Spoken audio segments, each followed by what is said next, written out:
அனைவருக்கும் வணக்கம். இன்றைக்கி நம்ம அந்த வீடியோவில் என்ன பார்க்க போகிறோம் அப்படின்னா 28/1/2019 நடப்பு நிகழ்வுகள் பார்க்க போகிறோம். இந்த கொஸ்டினுக்குரிய பிடிஎஃப் லிங்க்கு கீழே டிஸ்கிரிப்ஷனில் கொடுத்துருக்கேன். ஸோ வேணுங்கிறவங்க டவுன்லோட் பண்ணி எழுதிக்கலாம். ஆன்சர் கீக்கு இந்த வீடியோ வச்சு செக் பண்ணிக்கலாம். இன்றைய நடப்பு நிகழ்வுகள் பார்க்குறதுக்கு முன்னால் நேற்றைய நடப்பு நிகழ்வுகள் ஒரு தடவை ரிவிஷன் பண்ணிடலாம். தமிழ்நாட்டில் நடைபெற்ற குடியரசு தின விழா அணிவகுப்பில் வாகன ஊர்திகளில் செய்தி மற்றும் மக்கள் தொடர்பு துறைக்கு முதலிடம் கிடைத்தது. வேளாண்மை துறை சிறப்பு விருது புதுக்கோட்டை மாவட்டத்தைச் சேர்ந்த விவசாயி சேவியர் என்பவருக்கு வழங்கப்பட்டது.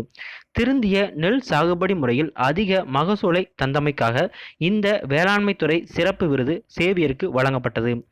மத்திய பிரதேசத்தில் நகர்ப்புறங்களில் உள்ள பொருளாதாரத்தில் பின்தங்கிய இளைஞர்களின் முன்னேற்றத்திற்காக 100 நாள் வேலை தொடங்கப்படும் என்று அந்த மாநில முதல்வர் கமல்நாத் அறிவித்தார். நேபாள கிரிக்கெட் வீரர் ரோஹித் மௌடல் இளம் வயதில் அரை சதம் அடித்த வீரர் என்ற சாதனையை படைத்துள்ளார். ஆஸ்திரேலிய ஓபன் மகளிர் ஒற்றையர் பிரிவில் நவாமி ஒசாகா சாம்பியன் பட்டம் வென்றார். நவாமி ஒசாகா ஜப்பான் நாட்டைச் சேர்ந்தவர். ஜம்மு காஷ்மீரில் பகாரி சமூகத்தினருக்கு இட ஒதுக்கீடு வழங்க அந்த மாநில ஆளுநர் சத்யபால் மாலிக் ஒப்புதல் அளித்துள்ளார். யூபி திவாஸ் ஜனவரி 24. ஸோ இன்றைய நடப்பு நிகழ்வுகள் பார்க்கலாம். தமிழ்நாட்டில் எய்ம்ஸ் மருத்துவமனைக்கு நரேந்திர மோடி எங்கு அடிக்கல் நாட்டினார்? ஸோ தமிழ்நாட்டில் எய்ம்ஸ் மருத்துவமனைக்கு நரேந்திர மோடி எங்கு அடிக்கல் நாட்டினார்? ஸோ கரெக்டான ஆன்சர் என்ன அப்படின்னா தோப்பூர். மதுரைக்கு அடுத்து தோப்பூர் அப்படிங்கிற இடத்துல இந்த எய்ம்ஸ் மருத்துவமனை அமையப்போகுது. ஸோ இது எவ்வளவு காஸ்ட்டில் அமையப்போகுது அப்படின்னா 1264 கோடி மதிப்பில் இது அமையப்போகுது. இதுக்கு பிரதமர் நரேந்திர மோடி அடிக்கல் நாட்டியிருக்கிறாங்க. இவர் ஒரு விஷயம் சொல்லியிருக்காரு. என்ன அப்படின்னா மத்திய அரசு காச நோயை 2025க்குள் ஒழிப்பதற்கு திட்டமிட்டுள்ளது அப்படின்னு சொல்லிட்டு இந்த அடிக்கல் நாட்டு விழாவில் சொல்லியிருக்கிறாரு. 10வது உலகத்தமிழ் ஆராய்ச்சி மாநாடு எங்கு நடைபெற உள்ளது? ஸோ 10வது உலகத்தமிழ் ஆராய்ச்சி மாநாடு எங்கு நடைபெற உள்ளது? ஸோ எங்கு நடைபெற உள்ளது அப்படின்னு பார்த்தீங்கன்னா அமெரிக்கா. அமெரிக்காவில் சிகாகோ அப்படிங்கிற இடத்துல இந்த 10வது உலகத்தமிழ் ஆராய்ச்சி மாநாடு ஜூலை மாதம், இந்த வருடம் ஜூலை மாதம் நடைபெற உள்ளது. இதோட நோக்கம், அதாவது 10வது உலகத்தமிழ் ஆராய்ச்சி மாநாடோட நோக்கம் என்ன அப்படின்னா உலகை தமிழால் உயர்த்துவோம் அப்படிங்கிறதான் நோக்கம். இதில் நம்ம தமிழ்நாட்டில் விஜிபி உலக தமிழ் சங்கம் சார்பில் திருவள்ளுவர் சிலை இந்த மாநாட்டுக்காக அனுப்பி வைக்கிறாங்க. நாடாளுமன்ற பட்ஜெட் கூட்டத்தொடர் எப்போது தொடங்குகிறது? ஸோ நாடாளுமன்ற பட்ஜெட் கூட்டத்தொடர் எப்போது தொடங்குகிறது?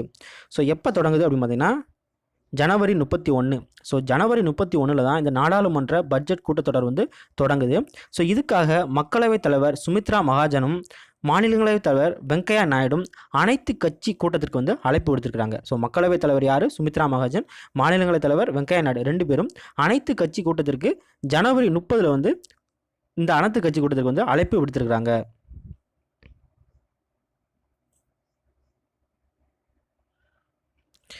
கதியா சாதி என்ற உணவு பாதுகாப்பு திட்டத்தை செயல்படுத்துகின்ற மாநிலம் எது? ஸோ கதியா சாத்தி என்ற உணவு பாதுகாப்பு திட்டத்தை செயல்படுத்துகின்ற மாநிலம் எது? மேற்கு வங்கம். ஸோ மேற்கு வங்கம் மாநிலம் தான் இந்த கதியா சாத்தி அப்படிங்கிற பெயரில் ஒரு உணவு பாதுகாப்பு திட்டத்தை செயல்படுத்துகிறாங்க. இது ஆரம்பித்து 3 ஆண்டு நிறைவடைஞ்சிருச்சு. இந்த 3 ஆண்டு நிறைவு விழாவில் அந்த மாநில முதல்வர், அதாவது மேற்கு வங்க மாநில முதல்வர் மம்தா பானர்ஜி என்ன சொல்லியிருக்காங்க அப்படின்னா இந்த திட்டத்தின் கீழ், அதாவது கதியா சாத்தி திட்டத்தின் கீழே 90% மக்கள், அதாவது அந்த மாநிலத்தில் 90% மக்கள் 1 கிலோ அரிசியை ரூபாய் 2க்கு வாங்குறாங்க அப்படின்னு சொல்லி இவங்க சொல்லியிருக்காங்க. நாட்டில் முதல் முறையாக மெட்ரோ ரயில் பெட்டி எந்த ஆண்டு தயாரிக்கப்பட உள்ளது? ஸோ நாட்டில் முதல் முறையாக மெட்ரோ ரயில் பெட்டி எந்த ஆண்டு தயாரிக்கப்பட உள்ளது?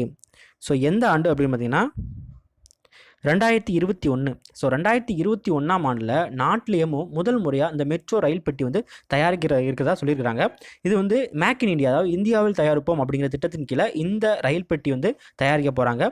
இதுக்காக MCF, அதாவது நவீன ரயில் பெட்டி தொழிற்சாலை ஒரு டெண்டர் விட்டுருக்குறாங்க. அதாவது 150 கோடி மதிப்பிலான அந்த ஒப்பந்த புள்ளியில் வெளியிட்டிருக்கிறாங்க இந்த MCF, அதாவது நவீன ரயில் பெட்டி தொழிற்சாலை. ரயில் 18இன் பெயர் என்ன? ஸோ ரயில் 18இன் பெயர் என்ன? ரயில் 18இன் பெயர் என்ன அப்படின்னா வந்தே பாரத் எக்ஸ்பிரஸ், அதாவது உள்நாட்டிலே தயாரிக்கப்பட்ட அதிவிரைவு ரயில் அப்படிங்கிற ஒரு பெருமையை வந்து இந்த வந்தே பாரத், அதாவது ரயில் 18 அப்படிங்கிறது தான் இருந்துச்சு இதுக்கு முன்னால். இப்போ வந்தே பாரத் அப்படின்னு சொல்லிட்டு அஃபீஷியலாக பேர் வெளியிட்டிருக்கிறாங்க. ஓகேங்களா. மத்திய ரயில்வே துறை அமைச்சர் பியூஷ் கோயல் வந்து இது வந்து சொல்லியிருக்காங்க. மத்திய ரயில்வே துறை அமைச்சர் பியூஷ் கோயல் வந்து சொல்லியிருக்காங்க.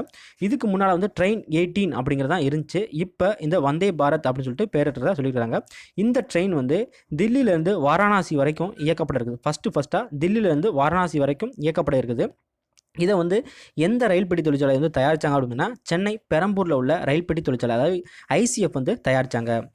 இது வந்து எத்தனை கோடி மதிப்பில் செய்யப்பட்டது அப்படின்னா 97 கோடி மதிப்பில் வந்து செய்யப்பட்டது. மொத்தம் வந்து 16 பெட்டிகளை கொண்டது தான் இந்த ரயில் 18, அதாவது வந்தே பாரத் எக்ஸ்பிரஸ். ஓகேங்களா. அதே மாதிரி இதோட இன்னொரு ஸ்பெஷாலிட்டி இருக்குது. என்ன அப்படின்னு பார்த்தீங்கன்னா, உந்து சக்தி என்ஜின் இல்லாமல் இந்தியாவில் தயாரிக்கப்பட்ட முதல் ரயில் அப்படின்னு சொல்லலாம். ஸோ உந்து சக்தி என்ஜின், லோகோமோட்டிவ் என்ஜின் இல்லாமல் இந்தியாவில் தயாரிக்கப்பட்ட முதல் ரயில் தான் இந்த ட்ரெயின் 18, அதாவது வந்தே பாரத் எக்ஸ்பிரஸ். ஆஸ்திரேலிய ஓப்பன் டென்னிஸ் போட்டியில் ஆடவர் ஒற்றையர் பிரிவில் பட்டம் வென்றவர் யார்? ஸோ ஆஸ்திரேலிய ஓப்பன் டென்னிஸ் போட்டியில் ஆடவர் ஒற்றையர் பிரிவில் பட்டம் வென்றவர் யார்? அப்படின்னு பார்த்தீங்கன்னா நோவாக் ஜோகோவிச். ஸோ நோவாக் ஜோகோவிச் தான் இந்த ஆஸ்திரேலிய ஓப்பன் டென்னிஸ் போட்டியில் ஆடவர் ஒற்றையர் பிரிவில் பட்டம் வென்றிருக்கிறாங்க. இது வந்து இவருக்கு ஆஸ்திரேலிய ஓப்பன் டென்னிஸ் போட்டியில் வந்து 7வது முறையாக வந்து பட்டம் வாங்குறாங்க. ஓகேங்களா. 7வது முறையாக இது வந்து ஒரு புதிய சாதனையாக வந்து படைச்சிருக்கிறாங்க. இந்த நோவாக் ஜோகோவிச் வந்து எந்த நாட்டை சேர்ந்தவங்க அப்படின்னா செர்பியா நாட்டை சேர்ந்தவங்க. கிராண்ட்ஸ்லாம் போட்டிகளில் 3வது நபர், அதாவது அதிகமாக மொத்தமாக கிராண்ட்ஸ்லாம் ஆஸ்திரேலியா ஓப்பன் மட்டும் இல்லை, மொத்தமாக கிராண்ட்ஸ்லாம் போட்டியில் அதிகமாக இந்த பட்டம் வாங்கின பட்டியலில் இவர் வந்து 3வது நபராக இருக்கார். யார்? நோவாக் ஜோகோவிச். ஃபஸ்ட்டு பிளேஸில் வந்து ஃபெடரர் 20 பட்டங்களை வந்து வாங்கியிருக்கிறாரு. 2வது பிளேஸில் வந்து ரஃபேல் நடால் 17 பட்டங்களை வந்து வாங்கியிருக்கிறாங்க. 3வது ஜோகோவிச் மொத்தமாக 15 பட்டங்களை வந்து வாங்கியிருக்காங்க. இந்தோனேஷிய மாஸ்டர்ஸ் பேட்மிண்டன் சாம்பியன்ஷிப் போட்டியில் மகளிர் ஒற்றையர் பிரிவில் பட்டம் வென்றவர் யார்? ஸோ இந்தோனேஷிய மாஸ்டர்ஸ் பேட்மிண்டன் சாம்பியன்ஷிப் போட்டியில் மகளிர் ஒற்றையர் பிரிவில் பட்டம் வென்றவர் யார்? ஸோ யார் அப்படின்னு பார்த்தீங்கன்னா இந்தியாவை சேர்ந்த சாய்னா நேவால். ஸோ சாய்னா நேவால் தான் இந்த இந்தோனேஷியா மாஸ்டர்ஸ் பேட்மிண்டன் போட்டியில் சாம்பியன் பட்டம் வாங்கியிருக்காங்க. ஸோ இதுக்கு முக்கியமான காரணம் என்ன அப்படின்னு பார்த்தீங்கன்னா கரோலினா மரின், இவங்களை எதிர்த்து போட்டியிட்ட கரோலினா மரின் வந்து காயம் காரணமாக அவர் வந்து விலகிறதா சொல்லிட்டாங்க.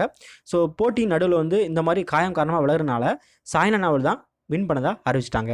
ஸோ இந்தோனேஷியா மாஸ்டர்ஸ் பேட்மிண்டன் போட்டியில் சாம்பியன் பட்டம் வென்றவங்க யார் அப்படின்னா சாய்னா நேவால். வெளிநாடு வாழ் இந்தியர்கள் மாநாட்டில் தேசிய அளவில் சிறந்த பள்ளிக்கான விருது வென்ற பள்ளி எது? ஸோ வெளிநாடு வாழ் இந்தியர்கள் மாநாட்டில் தேசிய அளவில் சிறந்த பள்ளிக்கான விருது வென்ற பள்ளி எது? ஸோ எது அப்படின்னு பார்த்தீங்கன்னா எவர்வின் பள்ளி குழுமம். ஸோ சென்னையில் உள்ள எவர்வின் பள்ளி குழுமம் தான் இந்த வெளிநாடு வாழ் இந்தியர்கள் மாநாட்டில் தேசிய அளவில் சிறந்த பள்ளிக்கான விருதை வந்து வாங்கியிருக்கிறாங்க.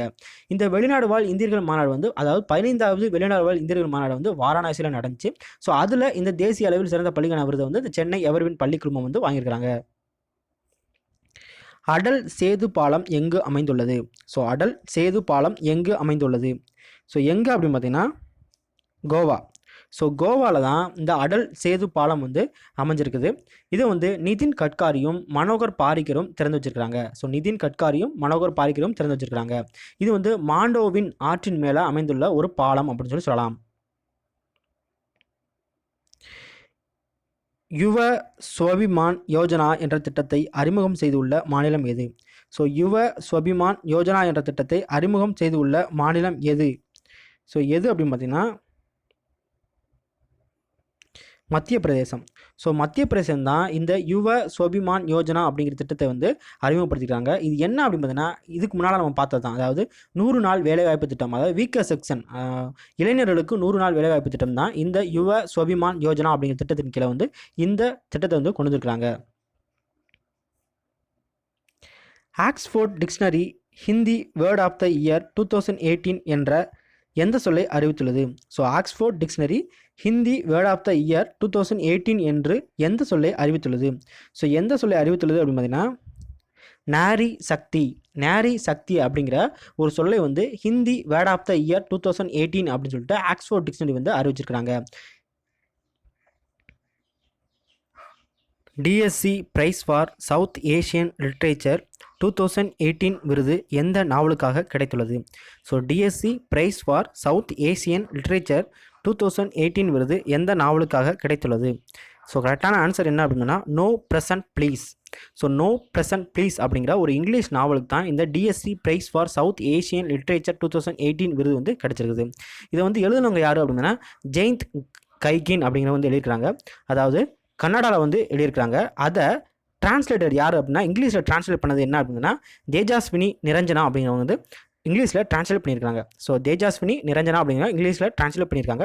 ஸோ இந்த நாவலுக்கு நோ ப்ரெசன்ட் ப்ளீஸ் அப்படிங்கிற நாவலுக்கு வந்து DSC prize for South Asian literature 2018 விருது வந்து கிடச்சிருக்குது. கரும்புச்சாறை தேசிய பானமாக அறிவித்துள்ள நாடு எது? ஸோ கரும்புச்சாறை தேசிய பானமாக அறிவித்துள்ள நாடு எது அப்படின்னு பார்த்தீங்கன்னா பாகிஸ்தான். ஸோ பாகிஸ்தான் தான் கரும்புச்சாறை வந்து நேஷ்னல் ட்ரிங்காக அறிவிச்சிருக்கிறாங்க. ஆப்ரேஷன் ஒலிம்பிக் என்ற திட்டத்தை செயல்படுத்தும் மாநிலம் எது? ஸோ ஆப்ரேஷன் ஒலிம்பிக்ஸ் என்ற திட்டத்தை செயல்படுத்தும் மாநிலம் எது? கேரளா. ஸோ கேரளா தான் இந்த ஆப்ரேஷன் ஒலிம்பிக் அப்படிங்கிற திட்டத்தை வந்து செயல்படுத்துகிறாங்க. என்ன அப்படின்னு பார்த்தீங்கன்னா டோக்கியோ ஒலிம்பிக், அதாவது 2020 வந்து டோக்கியோ ஒலிம்பிக் வந்து நடைபெற இருக்குது. ஸோ அதுக்காக பிளேயர்ஸுக்கு ஒரு பயிற்சி கொடுக்குற ஒரு ஸ்கீம் தான் இந்த ஆப்ரேஷன் ஒலிம்பிக்ஸ் அப்படிங்கிற ஒரு ஸ்கீம். ஓகேங்களா? ஸோ இதோட இன்றைய நடப்பு நிகழ்வுகள் முடிஞ்சு. தினசரி திருப்புதல் பேச்சில் நேற்றைய கேள்விகளுக்குரிய பதில்கள் பார்க்கலாம். பொதுப்பிரிவில் பொருளாதார ரீதியாக பின்தங்கியிருக்கும் மக்களுக்கு 10% இடஒதுக்கீடு மசோதா மக்களவையில் எந்த நாளில் நிறைவேற்றப்பட்டது? ஸோ பொதுப்பிரிவில் பொருளாதார ரீதியாக பின்தங்கியிருக்கும் மக்களுக்கு 10% இடஒதுக்கீடு மசோதா மக்களவையில் எந்த நாளில் நிறைவேற்றப்பட்டது அப்படின்னா 8/1/2019. ஸோ 8/1/2019. ஃபிலிப் கோட்லர் பிரசிடென்ஷியல் விருது யாருக்கு வழங்கப்பட்டது? ஸோ ஃபிலிப் கோட்லர் பிரசிடென்ஷியல் விருது யாருக்கு வழங்கப்பட்டது அப்படின்னா பிரதமர் நரேந்திர மோடிக்கு வழங்கப்பட்டது. இன்றைய கேள்விகள். ஸோ 2018க்கான அமைதிக்கான காந்தி விருது வென்ற அமைப்பு எது? ஸோ 2018க்கான அமைதிக்கான காந்தி விருது வென்ற அமைப்பு எது? காலியா என்ற திட்டத்தை அறிமுகம் செய்துள்ள மாநிலம் எது? ஸோ காலியா என்ற திட்டத்தை அறிமுகம் செய்துள்ள மாநிலம் எது? ஸோ இந்த 2 கேள்விகளுக்கும் பதில் தெரிஞ்சு அப்படின்னா கமெண்ட் பண்ணுங்கள். தெரியலனாலும் பரவாயில்ல, சர்ச் பண்ணி கமெண்ட் பண்ணுங்கள். தேங்க்யூ.